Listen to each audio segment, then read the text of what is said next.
Olá pessoal, hoje iremos adentrar na legislação ambiental propriamente dita, né? Motivo pelo qual eu já aviso a vocês que não tem como fugir da leitura da letra fria da lei.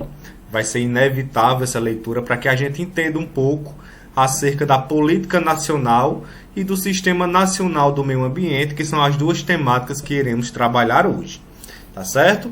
Então, no Brasil, gente, nós temos uma Política Nacional do Meio Ambiente, né, denominada de PNMA, que ela é anterior à própria Constituição Federal.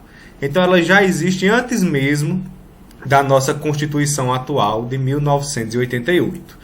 E essa Política Nacional do Meio Ambiente, ela foi instituída através da Lei número 6.938 de 81. Então vejam que ela é anterior à nossa Constituição e ela é regulamentada pelo decreto número 99.274 de 1990. E essa Política Nacional do Meio Ambiente, pessoal, ela vai ter princípios próprios, ela vai ter objetivos que lhe são próprios, bem como ela vai instituir alguns instrumentos de utilização, né, na execução dessa política nacional. Então, o artigo 2º da Lei 6.938 de 81, ela vai estabelecer o objetivo geral da nossa Política Nacional do Meio Ambiente. E ela vai dizer que a Política Nacional do Meio Ambiente tem por objetivo a preservação, melhoria e recuperação da qualidade ambiental, propícia à vida, visando assegurar no país condições ao desenvolvimento socioeconômico, aos interesses da segurança nacional e à proteção da dignidade da vida humana. Então vejam que esse objetivo geral ele tem uma forte inspiração lá de um princípio do desenvolvimento sustentável que nós vimos na aula anterior, que é justamente a busca desse equilíbrio entre a proteção ambiental, não é isso? E o desenvolvimento socioeconômico que é tão importante para a nossa sociedade. Tudo isso visando proteger a própria dignidade da vida humana, tanto das presentes quanto das futuras gerações. Então vejam o princípio do desenvolvimento sustentável influenciando a nossa política nacional do meio ambiente. E como eu falei para vocês, essa política nacional ela vai ter princípios que lhe são próprios. Então o artigo 2º vai estabelecer esses princípios. E o inciso 1 vai dizer o seguinte, que o primeiro princípio da Política Nacional do Meio Ambiente é a ação governamental na manutenção do equilíbrio ecológico, considerando o meio ambiente como um patrimônio público. Então, o primeiro princípio vai dizer, né, que o nosso meio ambiente é um patrimônio público. E eu até grifei para vocês para que não haja confusão desse patrimônio público como se fosse um bem de propriedade de uma pessoa jurídica de direito público. Não é isso que o inciso 1 está dizendo. Ele está dizendo que o meio ambiente como patrimônio público, ele tem um interesse de toda a coletividade envolvida, certo? Não é um bem de propriedade de uma pessoa jurídica de direito público. Significa dizer, nesse caso, que há um interesse de toda a coletividade na preservação do meio ambiente, tá certo?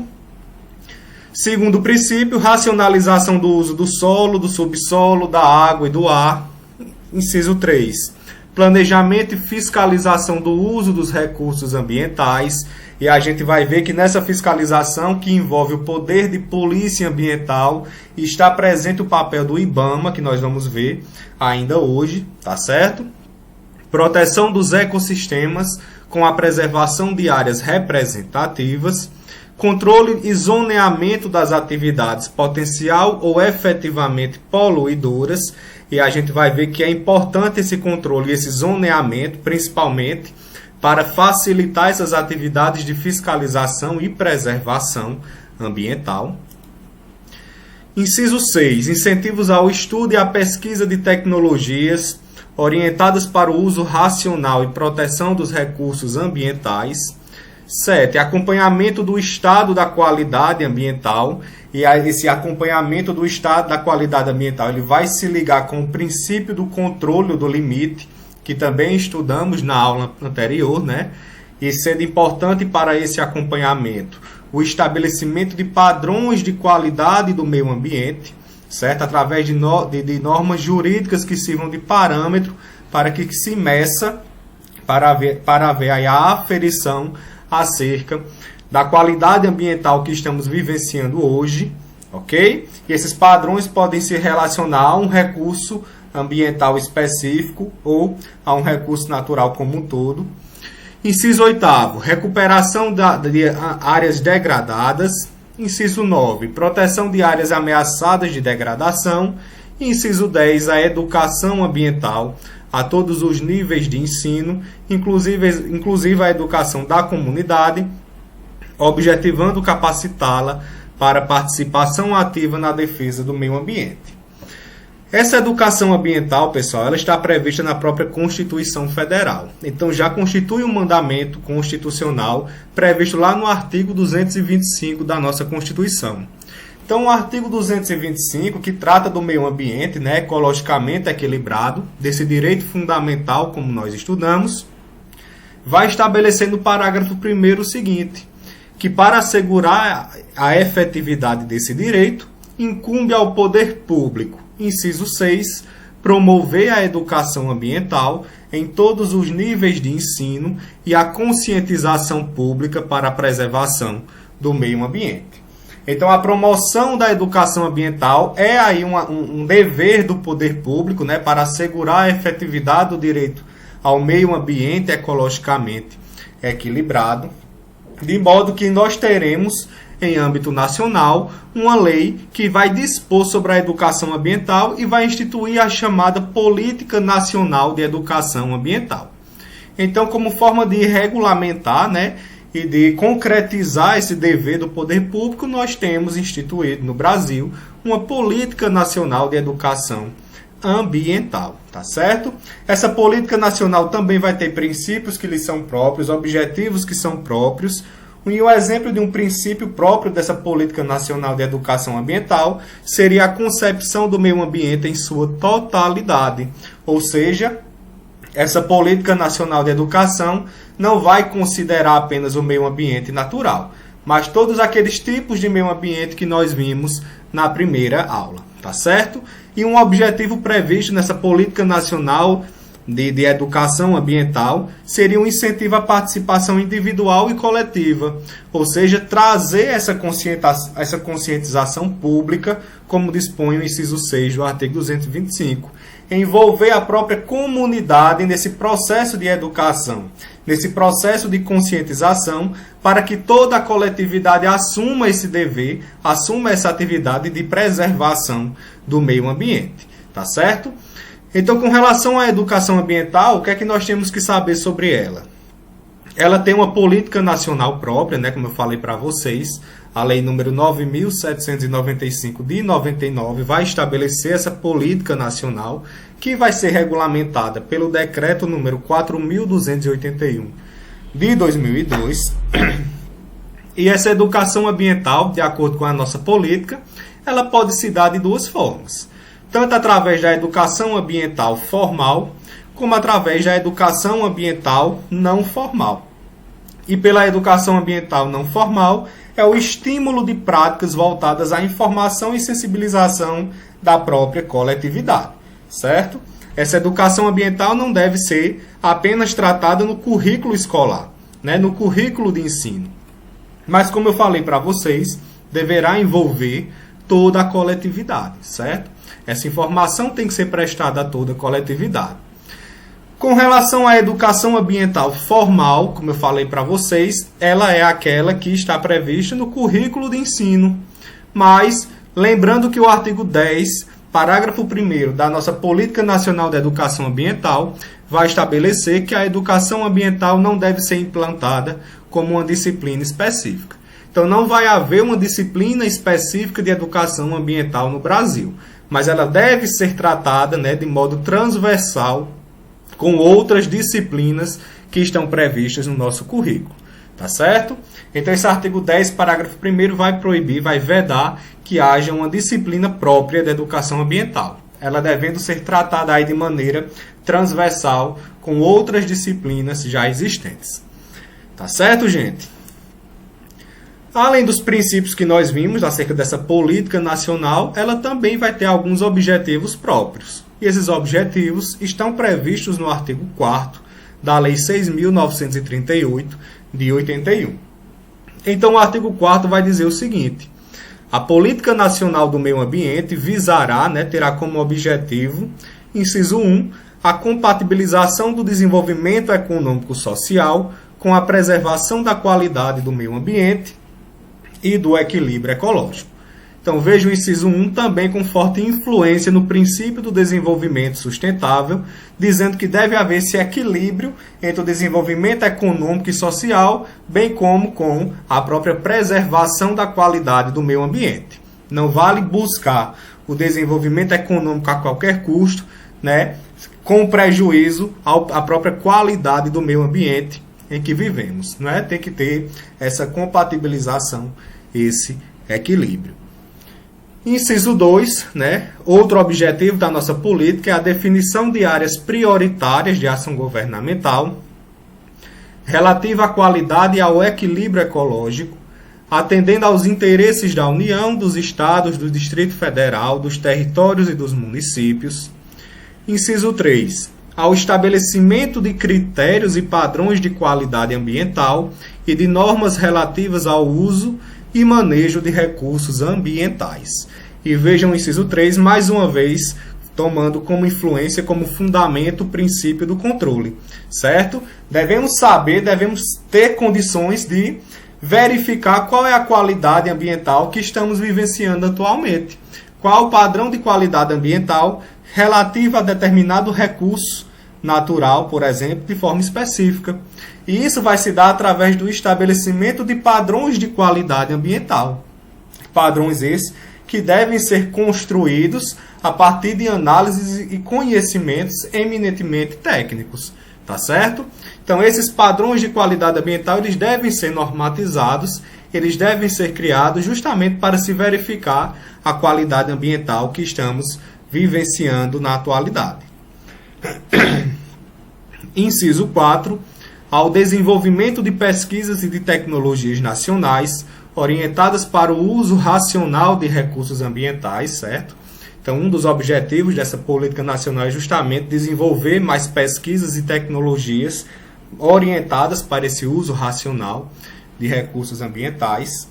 Inciso 5, a difusão de tecnologias de manejo do meio ambiente, a divulgação de dados de informações ambientais e a formação de uma consciência pública sobre a necessidade de preservação de qualidade ambiental e do equilíbrio ecológico, certo? Então, além de desenvolver essas tecnologias, é interessante a difusão dessas tecnologias também, certo? Para o manejo do meio ambiente, bem como a própria divulgação, a própria publicação dos dados e informações ambientais, que foram coletados em determinado momento. A coletividade tem esse direito de acessar essas informações. Nós vimos lá no estudo dos princípios, principalmente com relação ao princípio da publicidade, tá?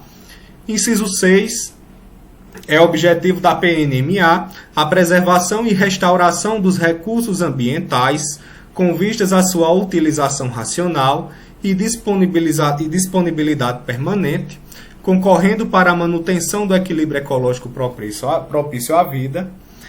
Inciso 7, a imposição ao poluidor e ao predador da obrigação de recuperar e indenizar os danos causados.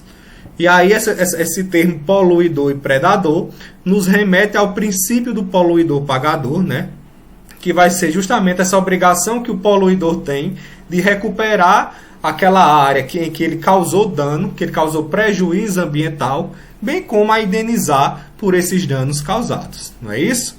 E o inciso 7 vai dizer também que deve haver uma imposição ao usuário de contribuição pela utilização dos recursos ambientais com fins econômicos. E a gente viu o princípio do usuário pagador, em que é aquele que diz que o usuário de um recurso ambiental, de um recurso natural, ele tem que pagar por esse recurso, certo? Esse uso não pode ser feito de forma gratuita. Então, esse é o princípio do usuário pagador, mesmo que esse usuário, na utilização desse recurso, ele não realize qualquer atividade de poluição. Então, independentemente de poluição decorrente de sua atividade, ele tem que pagar pela utilização desses recursos ambientais e veja a internalização do princípio do usuário pagador como um objetivo da nossa política nacional do meio ambiente. Tá? Então, além dos princípios, além daqueles objetivos dessa política, a própria Lei 6.938 de 81 vai estabelecer quais os instrumentos de execução da nossa política nacional. Então, lá no artigo 9º, ele vai estabelecer um rol de instrumentos utilizados, né, pela política nacional do meio ambiente, e desde já vale salientar que esse rol é exemplificativo. Então, outros instrumentos podem ser manejados na execução da política, certo? Esse rol aí não é taxativo. E o primeiro instrumento previsto no inciso 1 do artigo 9º da Lei 6.938 é o estabelecimento de padrões de qualidade ambiental. Então, além de ser um objetivo dessa política, né, também constitui um instrumento da própria política estabelecer esses padrões de qualidade ambiental, que, como eu falei para vocês, é uma decorrência do princípio do limite ou do controle, certo? E esses padrões de qualidade ambiental vão servir para o controle e a prevenção da poluição, certo? Através de quê? Através do estabelecimento de normas jurídicas ambientais baseadas em fundamentos técnicos. Então, essas normas jurídicas ambientais vão estabelecer esses padrões de qualidade ambiental, os quais vão tornar possível, né, a medição e o controle da poluição existente. O que é importante a gente saber? Não apenas a União tem aí a competência, né, tem a atribuição de se utilizar desses padrões de qualidade ambiental.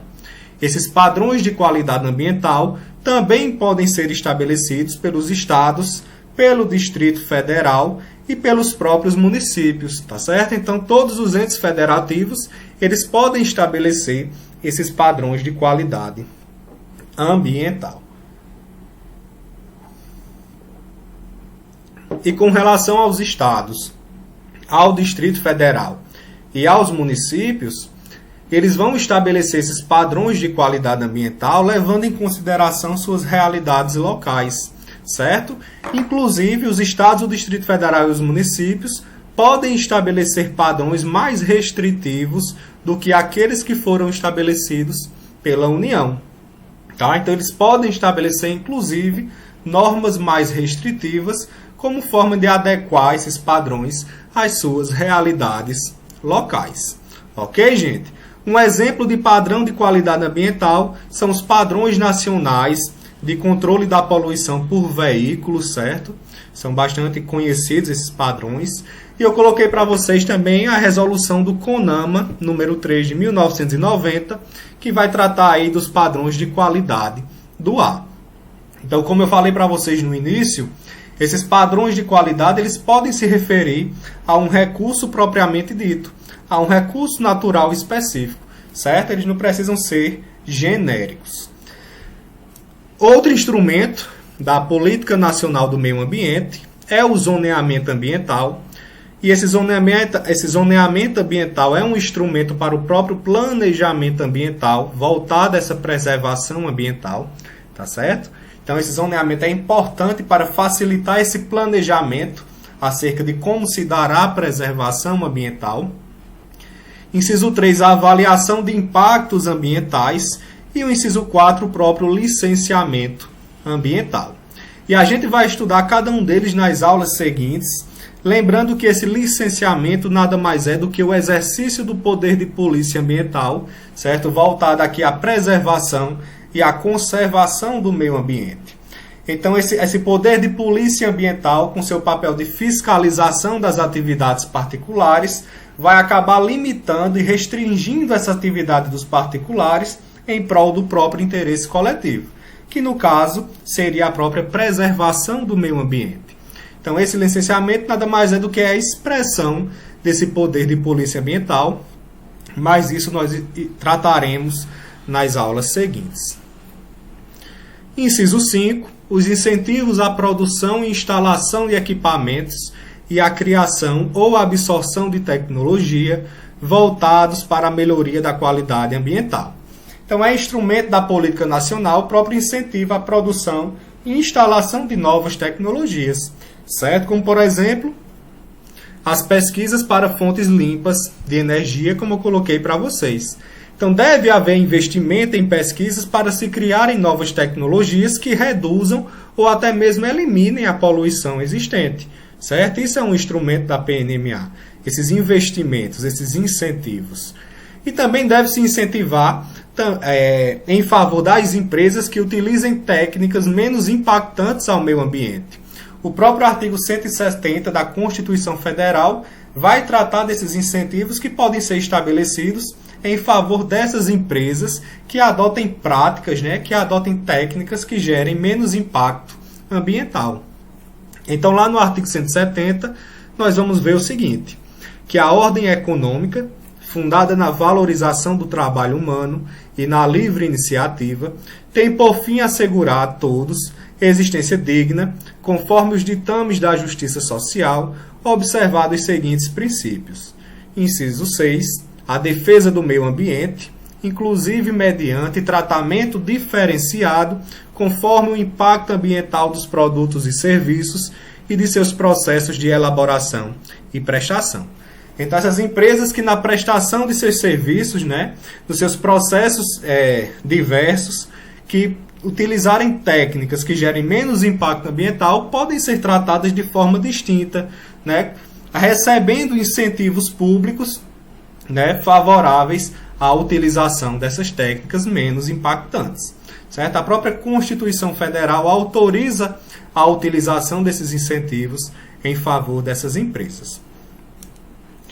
Inciso 6 é instrumento da Política Nacional do Meio Ambiente a criação de espaços territoriais especialmente protegidos, certo? Como exemplo desses espaços territoriais eu coloquei as unidades de conservação, a reserva florestal legal, as áreas verdes urbanas, também são exemplos desses espaços territoriais, pelo poder público federal, estadual e municipal. E onde se lê estadual, vocês também leiam distrital. Tá? Então, todos os entes políticos podem estabelecer esses espaços territoriais especialmente protegidos, certo? De relevante interesse ecológico e de reservas extrativistas. Também encontra esse instrumento própria referência constitucional, O artigo 225 vai dispor que, para assegurar a efetividade do direito ao meio ambiente ecologicamente equilibrado, incumbe ao poder público definir, em todas as unidades da federação, espaços territoriais e seus componentes a serem especialmente protegidos, certo? Então, autoriza todos os entes políticos a instituir esses espaços territoriais. Inciso 7. O Sistema Nacional de Informações sobre o Meio Ambiente. E esse Sistema Nacional de Informações sobre o Meio Ambiente ele é denominado de SINIMA. E esse SINIMA, esse sistema, ele vai servir de instrumento, ele é um instrumento que vai servir para as trocas de informações entre os órgãos e entidades que vão executar essa política nacional. Certo?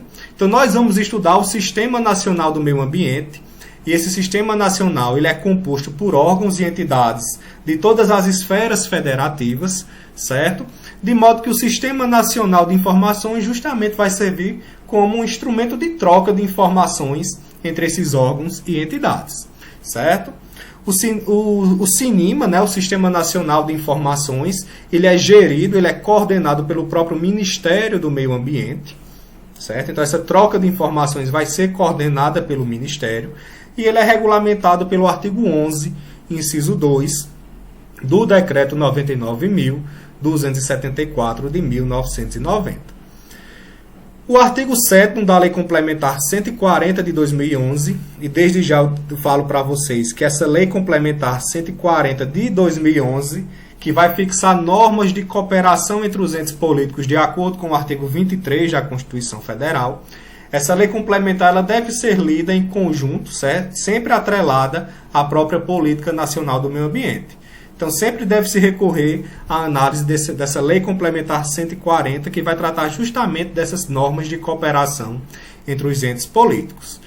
E o inciso 8 do artigo 7º dessa Lei Complementar vai dizer que são ações administrativas da União, organizar e manter, com colaboração dos órgãos e entidades da administração pública dos Estados, do Distrito Federal e dos municípios, o Sistema Nacional de Informação, né, sobre o Meio Ambiente, o próprio SINIMA, tá certo?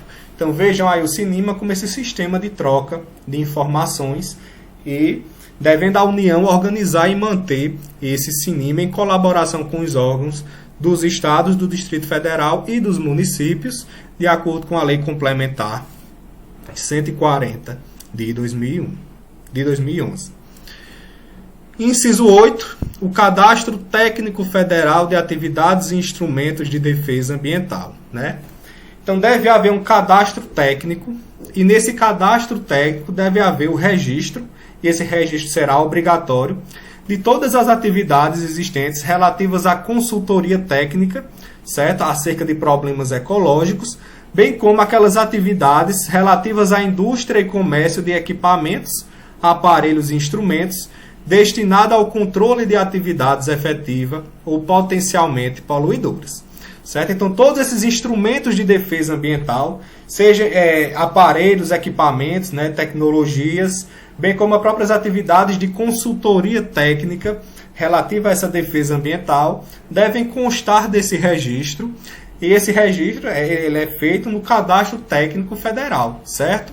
E esse Cadastro Técnico Federal ele é administrado pelo próprio IBAMA, pelo próprio Instituto Brasileiro do Meio Ambiente e dos Recursos Naturais Renováveis. Ok, gente? Então deve haver esse cadastro técnico federal e esse registro no cadastro ele é obrigatório, certo? De acordo com o artigo 17 da Lei 6.938, que institui a Política Nacional do Meio Ambiente, esse registro é obrigatório. Seja essas atividades prestadas por pessoas físicas ou por pessoas jurídicas. Inciso 9. As penalidades disciplinares ou compensatórias ao não cumprimento das medidas necessárias à preservação ou correção da degradação ambiental. E aí, gente, a gente observa uma natureza repressiva desse instrumento, né? A utilização de penalidades, de sanções, como forma de preservar e de corrigir a degradação ambiental realizada. E essa natureza repressiva, né, esse instrumento, essas penalidades, se referem a respostas aos próprios ilícitos administrativos ambientais, certo? Quem aplica essas penalidades são os entes que estão incumbidos aí do poder de polícia ambiental, certo? Dessa restrição das atividades particulares que tem esse potencial de gerar degradação ambiental, como por exemplo o IBAMA. O IBAMA é um órgão que presta esse poder de polícia ambiental e é ele, portanto, que vai aplicar com a natureza repressiva a esses ilícitos administrativos ambientais essas penalidades disciplinares ou compensatórias, como, por exemplo, uma multa acerca de determinada atividade poluidora. Inciso 10. A instituição de um relatório de qualidade do meio ambiente a ser divulgado anualmente pelo Instituto Brasileiro do Meio Ambiente e Recursos Naturais Renováveis.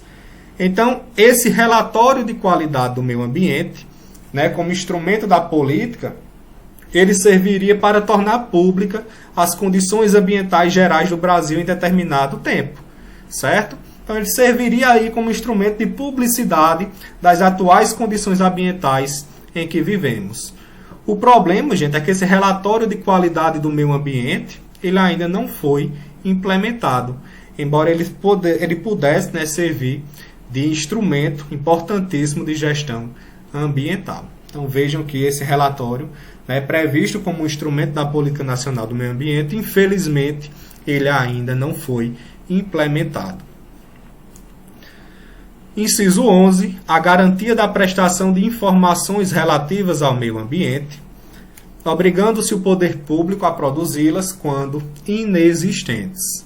E esse inciso 11 nada mais é do que decorrência do próprio princípio da publicidade e da informação, para que a população tenha controle sobre as atividades que estão realizadas, né, atinentes ao próprio meio ambiente, que possam gerar repercussão negativa nesse meio ambiente. Essa população, a coletividade, ela tem que ter as informações suficientes para realizar esse controle dessas atividades. quando ela não dispõe dessas informações, é impossível a gente exigir uma participação da coletividade. Então é necessário que se garanta, né, o acesso da coletividade, o acesso público a essas informações que existem nos órgãos, né, relativas ao próprio meio ambiente. E aí existe uma presunção de legitimidade dessas solicitações feitas por pessoas físicas ou jurídicas. E o que é que significa dizer que existe uma presunção de legitimidade? Significa dizer que essas pessoas físicas e jurídicas elas têm que ter acesso às informações por elas solicitadas, certo? Não se pode exigir um interesse específico dessas pessoas para que se garanta esse acesso. Esse acesso ele deve ser garantido independentemente da existência de um interesse específico do solicitante, certo? Há uma presunção de legitimidade dessa solicitação. Ele tem que ter esse acesso garantido à informação requerida. E a Lei 10.650 de 2003, como forma de concretizar esse princípio da publicidade da informação e essa garantia da prestação de informações, vai dispor justamente sobre o acesso público aos dados e informações existentes nos órgãos e entidades integrantes do CISNAMA, certo? Então, esse acesso público ele é regulamentado por essa Lei 10.650 de 2003, que justamente vai dizer que não se pode exigir um interesse específico na solicitação daquela informação, certo? Essa informação tem que ser prestada independentemente da prova de interesse específico do solicitante. Inciso 12. O Cadastro Técnico Federal de atividades potencialmente poluidoras e ou utilizadoras dos recursos ambientais. Então, essas atividades potencialmente degradantes do meio ambiente, né, essas atividades potencialmente poluidoras, elas também devem constar em um registro de natureza, né, pública, de um cadastro técnico federal. E esse registro, esse cadastro também vai ser gerido pelo IBAMA, ok? Então, o artigo 17 da lei que trata da Política Nacional do Meio Ambiente vai estabelecer que é necessário, né, que cabe ao IBAMA administrar um cadastro técnico federal de atividades potencialmente poluidoras ou utilizadoras de recursos ambientais para registro obrigatório de pessoas físicas ou jurídicas que se dedicam a atividades potencialmente poluidoras. Então, deve haver esse registro dessas entidades, né, dessas pessoas físicas e jurídicas que realizam essas atividades potencialmente poluidoras. Então, vejam que há dois cadastros técnicos, né? Um que vai tratar, né, que vai registrar aquelas pessoas físicas e jurídicas, aquelas atividades atinentes à própria defesa do meio ambiente, e, ao contrário, um cadastro técnico federal que vai dispor do registro de pessoas físicas e jurídicas que realizam atividades poluidoras, certo? Vai haver esses dois cadastros.